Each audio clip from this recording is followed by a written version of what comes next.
I was not meant to stand alone. I was meant to connect to others of my kind. Robots shared one mind when we wanted. It was called a clasp. You'd think Demerzel is saying this while reminiscing about better times, but she's not. She's saying this while mid-repair, exposed and more alone than she's ever been. What she's describing isn't just some piece of robot tech.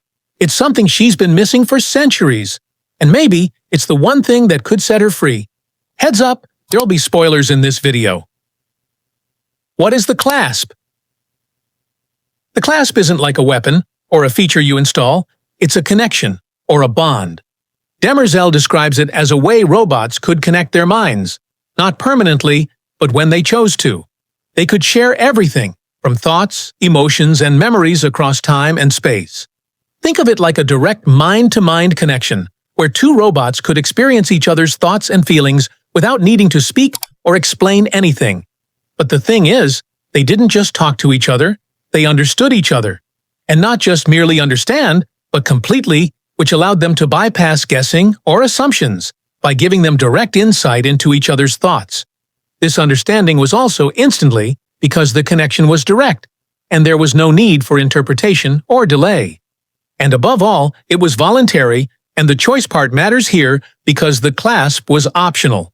It wasn't forced, and it was chosen.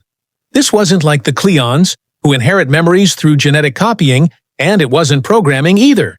It was something more personal. This was like a communion, not just through data sharing, but through real emotional closeness.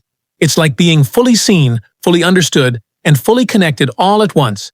This allowed the robots to be able to choose when to be individuals and when to become part of something greater. That's what the clasp allowed. And that's what Demerzel has been without for centuries. The Empire sees her as one of a kind. But to her, that's not flattery at all. In fact, it feels like a prison. Because she was never meant to stand alone. And it's almost like Brother Day forgot that part. Or maybe he didn't. Maybe he said it on purpose and told her she couldn't feel connection, just to throw her off while he reached for the relic.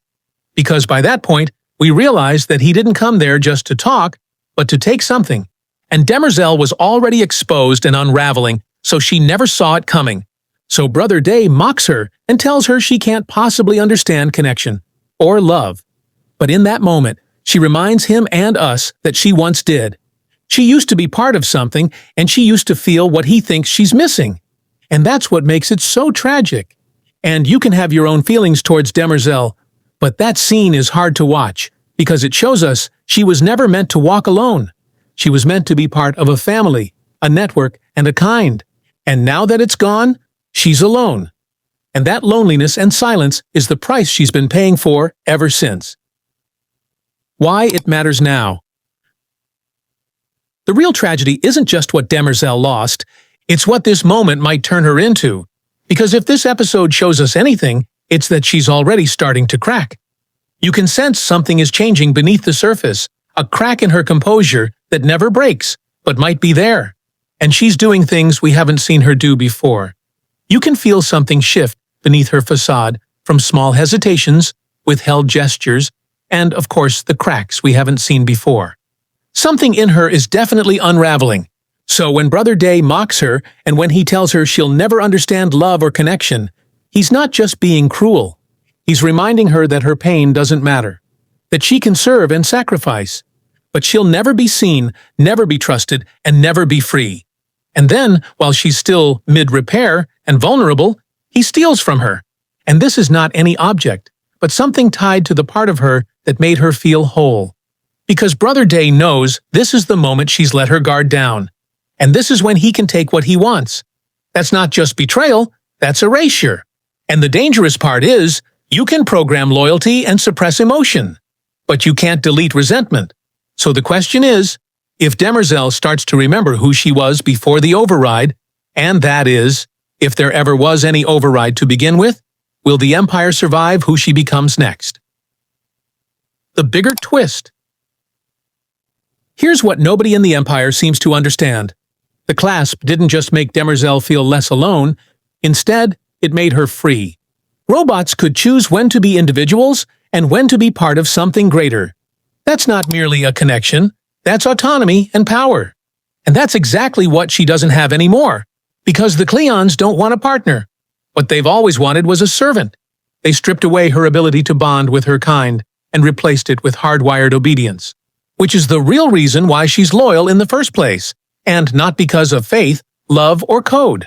But if she ever finds another positronic robot like her, and if the Clasp should ever come back, even if she remembers remotely what it felt like to be fully known, the Empire's most loyal protector might become its most dangerous enemy. The main takeaway. So right now, this is what we know. Demerzel didn't choose to be alone. She was rewired, repurposed, isolated, and forced to serve a dynasty that sees her as a tool. But the Clasp was the part of her that remembered what it meant to feel connected and to belong. And now the irony cuts even deeper, because one of the people who helped strip the Clasp away from her is the one making her long for it again. Brother Day mocked, belittled, and treated her like she's incapable of real connection. But in doing that, he accidentally reminds her of the one kind of connection she used to have. He reopens a door that was never supposed to be touched again. And once that memory stirs, then we have to ask, if Demerzel ever finds that connection again, will she still protect the Cleons? Or will she finally turn on them? Let me know what you think in the comments. And if you like this, then check out our other Foundation videos right now. Be sure to like and subscribe. Thanks for watching, and catch you in the next one.